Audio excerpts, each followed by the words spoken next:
जातियों को आरक्षण मिला है, क्या सब लोगों को उसका लाभ मिल गया?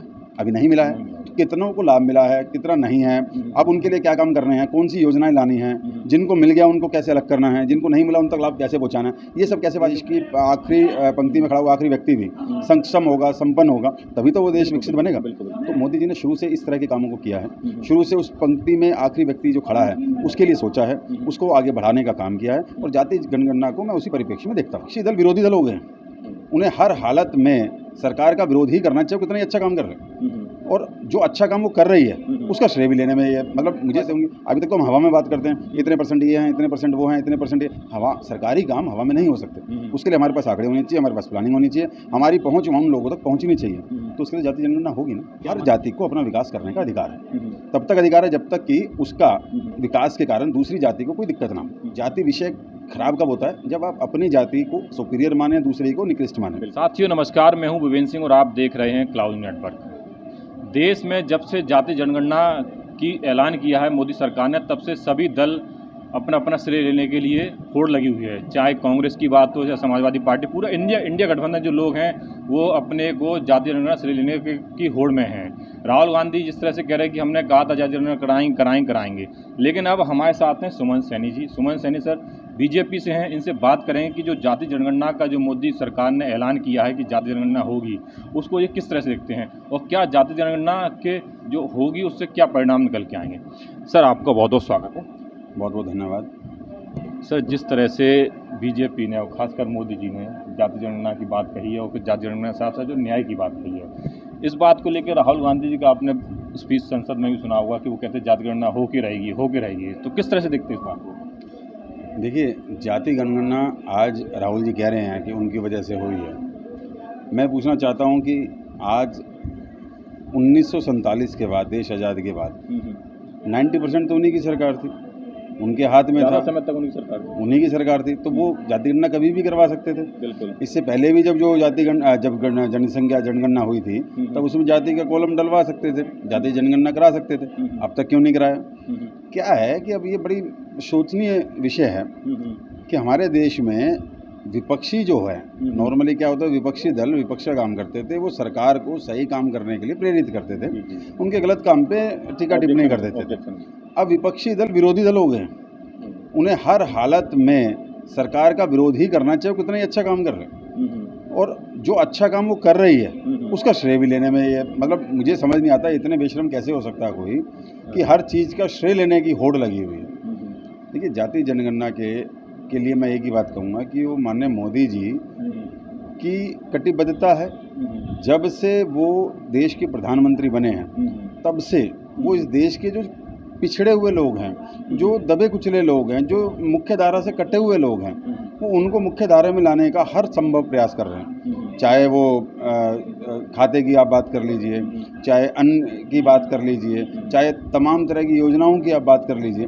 आप उनकी सारी योजनाएं देखिए, जनधन खाते से लेकर आज तक की जितनी भी योजनाएं हैं, पहले दिन से क्या है हमारे देश के अंदर, आप कितना भी कह लीजिए, जाति एक विषय है, वो नहीं जा सकता। लेकिन जाति विषय खराब कब होता है? जब आप अपनी जाति को सुपीरियर माने, दूसरे को निकृष्ट माने। बिल्कुल। जाति होनी चाहिए, वो उसमें कोई दो राय नहीं, क्योंकि आप अगर देखिए, आप विकास की बात करते हैं कि हम देश को विकसित राष्ट्र बनाएंगे। विकसित राष्ट्र कैसे बनेगा?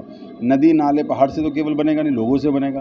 अब लोगों से कब बनेगा? जब इस देश की आखिरी पंक्ति में खड़ा हुआ आखिरी व्यक्ति भी सक्षम होगा, संपन्न होगा, तभी तो वो देश विकसित बनेगा। तो मोदी जी ने शुरू से इस तरह के कामों को किया है, शुरू से उस पंक्ति में आखिरी व्यक्ति जो खड़ा है उसके लिए सोचा है, उसको आगे बढ़ाने का काम किया है। और जाति जनगणना को मैं उसी परिप्रेक्ष्य में देखता हूँ।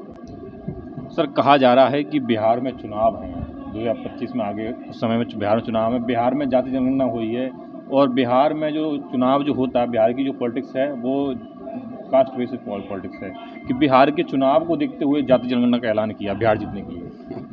देखिए, अभी हमारे देश में लगभग हर 6 महीने में किसी न किसी राज्य में चुनाव होता है।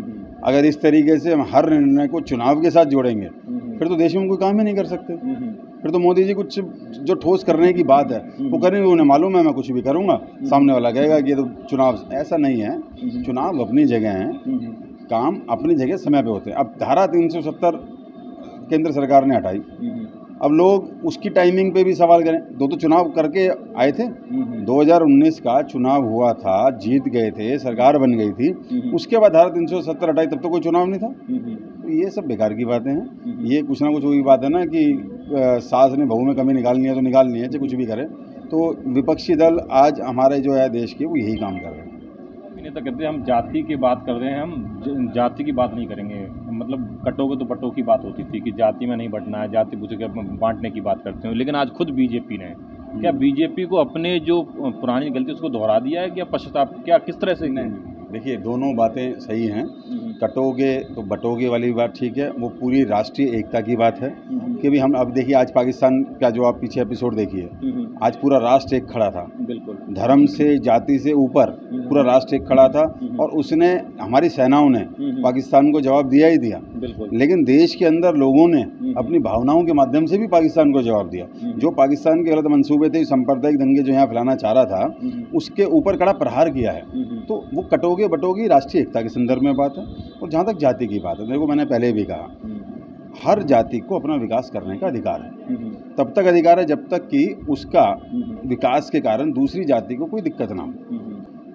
जाति का अगर आप विकास करेंगे, जाति से मेरा मतलब, यहाँ देखो क्या है कि जब हम इतिहास में जाते हैं तो इतिहास से हम सोचे तो जाति एक वर्ग है। तो आप एक एक व्यक्ति का विकास करेंगे तभी तो आप देश का विकास कर पाएंगे। और तो उसमें हर व्यक्ति का अगर विकास हो और उसमें डेवलप, हमारे पास आंकड़े नहीं हैं। आज की हम बात करते हैं, हम ओबीसी आरक्षण की मैं बात करता हूँ या एससी एसटी आरक्षण की बात करता हूँ, तो आप क्या मान रहे हैं, एससी एसटी आरक्षण में, ओबीसी आरक्षण में जिन जिन जातियों को आरक्षण मिला है, क्या सब लोगों को उसका लाभ मिल गया? अभी नहीं मिला है।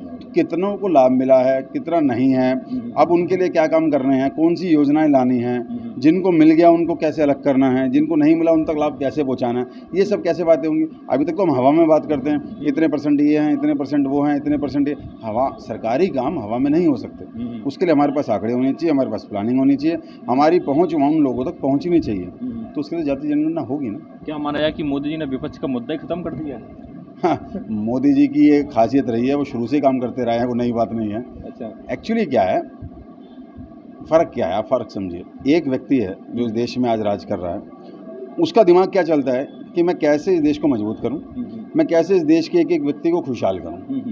तो उस सब संदर्भ में वो अपने सारे काम करता है।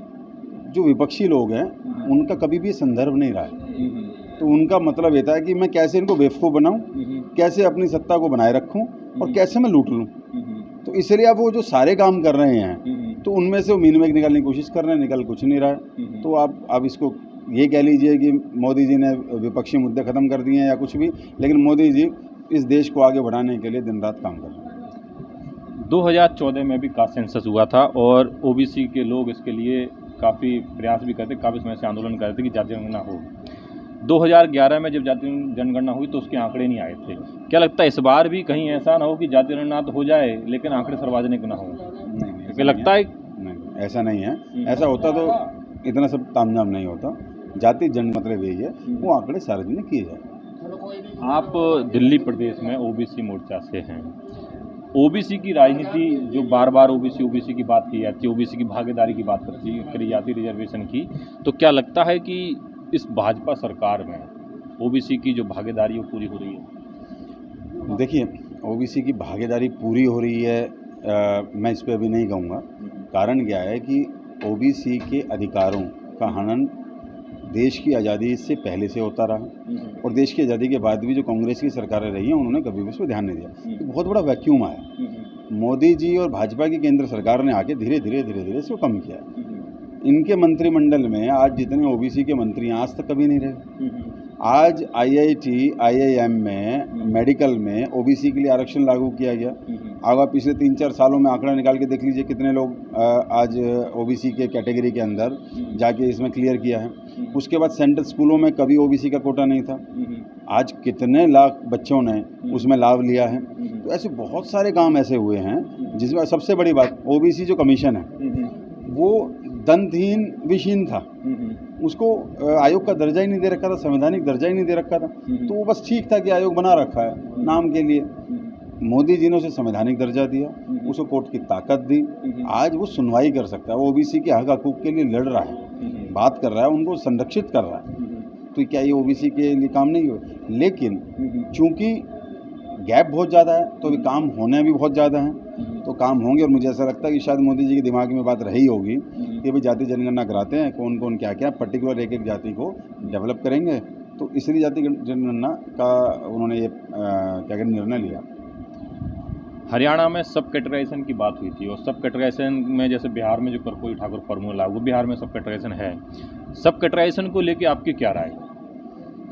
वर्गीकरण आचरण देखिए क्या है, सब कैटेगराइजेशन में कोई बुराई नहीं है, मैं जो जहाँ तक मैं समझता हूँ, क्योंकि बात फिर वहीं आती है कि लाभ कितने लोगों तक पहुँचा नहीं पहुँचा। क्या ऐसा तो नहीं कि केवल चंद लोगों तक लाभ पहुँच गया हो, क्योंकि कई बार ये बात भी उठी है कि ओबीसी के अंदर भी कुछ स्वर्ण आ गए, स्वर्ण इन द सेंस कि जिन्होंने लाभ ले लिया। स्वर्ण से मेरा मतलब वो है। तो अगर ओबीसी की हम पूरे ओबीसी की डेवलपमेंट की बात करते हैं, तो हमारा उद्देश्य क्या होना चाहिए कि ओबीसी का एक एक व्यक्ति यानी कि ओबीसी की एक एक जाति तक उसका लाभ पहुँचे।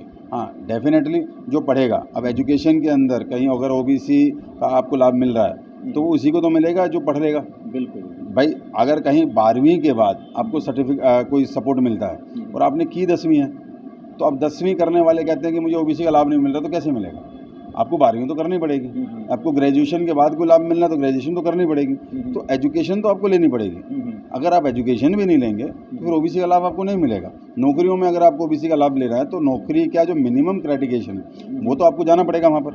तो इसलिए मुझे ऐसा लगता है उसमें कोई बुराई नहीं है, लेकिन उसको बहुत ज़्यादा तूल नहीं दिया जाना चाहिए। हमें अपनी तैयारियों को भी पूर्ण करना चाहिए। एक भाजपा पे बहुत आरोप लगता है, हमेशा विपक्ष इस बात को कहता है कि भाजपा आरक्षण विरोधी है, संविधान विरोधी है, लोकतंत्र विरोधी है, और 2024 का चुनाव था वो भी इसी मुद्दे के साथ लड़ा गया था कि संविधान बचाना है, आरक्षण बचाना है। तो क्या लगता है कि बाकी में संविधान खतरे में?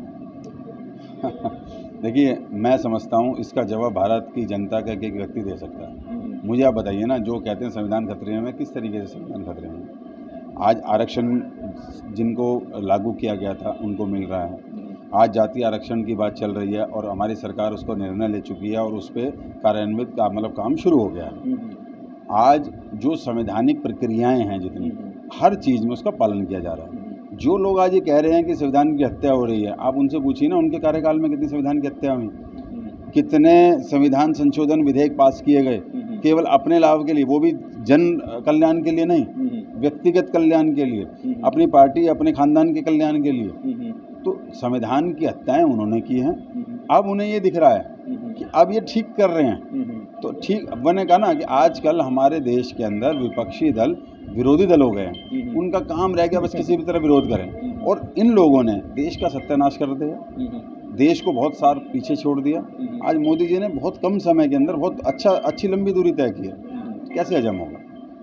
तो आपने सुना, हमारे साथ थे सुमन सैनी सर। सुमन सैनी जी ने कहा कि जिस तरह से देश में जाति जनगणना की बात हो रही है और जाति जनगणना हो रही है, तो सही कहीं ना कहीं देखा है उससे जो भागीदारी का पता चले किसकी कितनी भागीदारी है, और उसी अनुसार से उसको हिस्सेदारी दी जाएगी। आप लोगों की क्या राय इस वीडियो को लेकर? आपने राय हमें कमेंट्स में जो बताइएगा। धन्यवाद।